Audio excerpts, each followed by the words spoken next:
One blustery fall, about a year after I moved to Michigan, I set out with the honorable intention of buying a good winter car.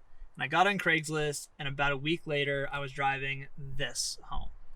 This is my 1964 Chrysler Newport. I paid $1,100 for it. I drove it home on 25-year-old bias ply tires. It ran pretty well, all things considered.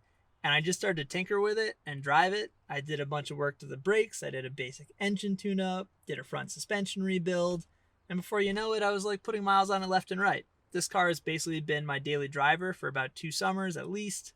And I've just had it all over Metro Detroit, cruised all over the place. I really, really like this car.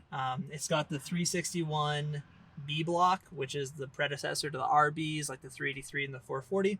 So it doesn't make a lot of power.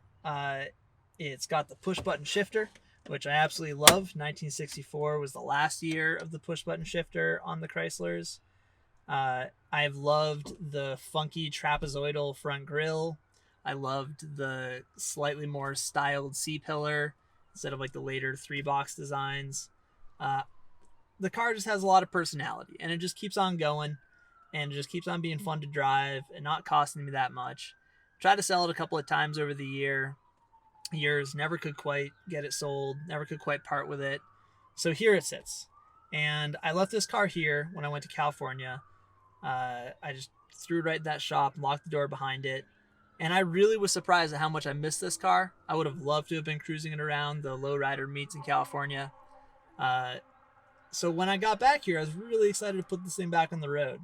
So I know I should be working on one of my other bigger projects, but I'm ready to put miles in this car again. So I'm going to put it in the shop. I'm going to pop the engine and the trans out real quick.